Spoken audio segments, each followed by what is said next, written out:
Gestion d'entreprise, évidemment, pour avoir un rôle de copilote aux côtés d'un dirigeant, il faut forcément maîtriser la fiscalité.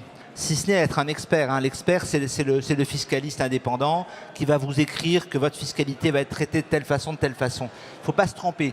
Un généraliste des spécialités, c'est comme un architecte, il a la capacité de vous donner une vision globale. Mais lorsqu'on veut valider quelque chose en profondeur, on va avoir un expert.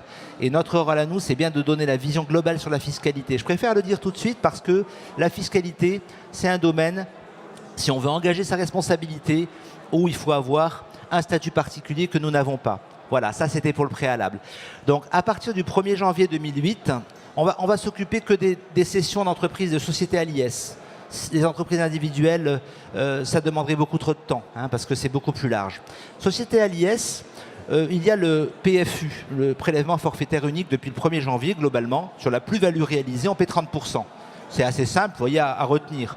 Je vends pour 100 000 euros, si c'est de la plus-value, il me reste 70 000. Globalement, ça fait un ratio assez simple. Bon. Maintenant, si on a créé la société il y a plus de 8 ans, on est créateur de la société. Hein, il y a aussi un autre cas où on a racheté les titres moins de 10 ans après leur création, c'est plus compliqué. À ce moment-là, on a un abattement de 85% sur sa base de plus-value. En clair, on est imposé sur 15% uniquement, mais on est imposé au barème progressif de l'impôt sur le revenu. À cela s'ajoute 17,2% de prélèvements sociaux qui, eux, ne sont pas abattus. Alors globalement, pour vous donner une idée, hein, si on prend les 17,2 et qu'on est imposé à 15% avec une tranche marginale à 41, ça fait 24% de pression fiscale.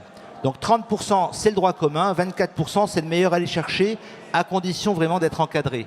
Et enfin, si on va chercher un départ à la retraite, ce que j'exprimais tout à l'heure, on a une fiscalité qui va aller 27%, on va faire simple. Hein.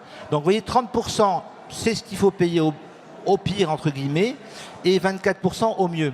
Attention, il y a à peine 5 ans, on allait jusqu'à 60% d'impôts sur les plus-values. Hein. Vous voyez que finalement, aujourd'hui, on est plutôt favorable en matière de cession d'entreprise.